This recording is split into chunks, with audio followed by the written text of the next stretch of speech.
Друзья, я рада вас приветствовать на своем канале и в своем новом видео. Сегодня решила снять отдельное видео о печи-камине, которая находится в нашем деревенском доме. Уж очень много о ней вопросов, потому что приходят на канал новые и новые зрители.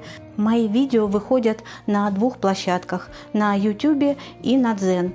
И там зрители часто задают вопрос про эту печь. И я решила снять отдельное видео и все про нее рассказать. Модель этой печи подпишу вам на экране. Эту печь-камин мы купили 7 лет назад. Меня часто спрашивают, это печь для красоты или для обогрева вашего дома?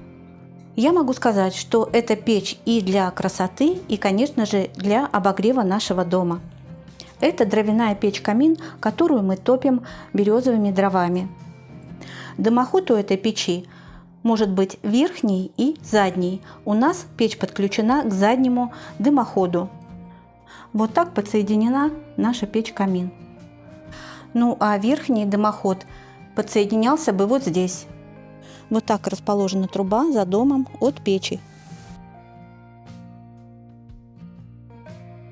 Вес этой печи 159 кг, стиль кантри. КПД 80, мощность 10,4 кВт. У этой печи есть выдвижной зольник. Основной материал, из чего сделана печь. Это сталь. Корпус стальной, дверца чугунная. Также печь облицована кафелем и изразцами. Это чешская печь-камин. Кому будет интересно, зайдите в интернет, наберите в поисковике чешские печи-камины, и вам там выйдут разные модели таких печей. Там можно ознакомиться и со стоимостью, и с другими разными характеристиками таких печей. Мы эту печь покупали 7 лет назад. Она стоила 58 тысяч. Сейчас она стоит, я посмотрела на сайте, 189 тысяч. Цены, конечно, во много раз выросли. Наш дом мы строили 7 лет назад. Тогда газа в нашей местности не было. И дом наш отапливается электрическим отоплением. Это конвекторы и теплые полы плюс печь-камин. Год назад в нашу местность провели газ, но мы его подключать не планируем. Чтобы подвести его к дому, закупить новое газовое оборудование для отопления, это получается все очень дорого. И о тарифах на свет в нашей Калининградской области. Раньше мы платили за киловатт 5,17. Сейчас перешли на сельский тариф. За киловатт будем платить 3,55. А сейчас немного о дизайне. До этого у нас с мужем не было опыта стройки домов, установки каминов.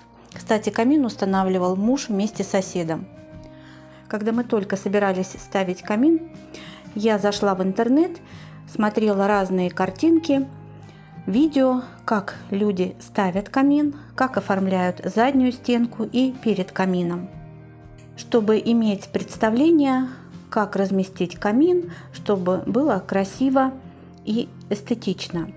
И в основном на картинках были камины, расположены просто прямо стояли у стенки. И, конечно же, сзади облицовка была плиткой.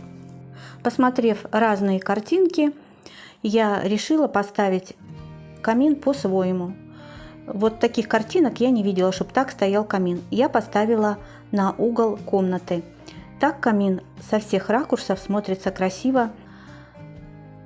Вот так я придумала выложить плитку, как бы напоминает печку. Конечно же, вы спросите, долго ли эта печь держит тепло. Конечно же, нет. Вот вы пока топите, она, конечно, хорошо дает тепло в дом, сама нагревается, но после того, как вы заканчиваете топить, еще максимум 2-3 часа она теплая, а потом остывает.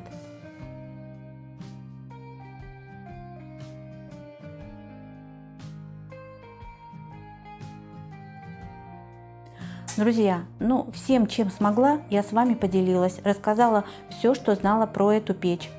Надеюсь, эта информация была вам полезна.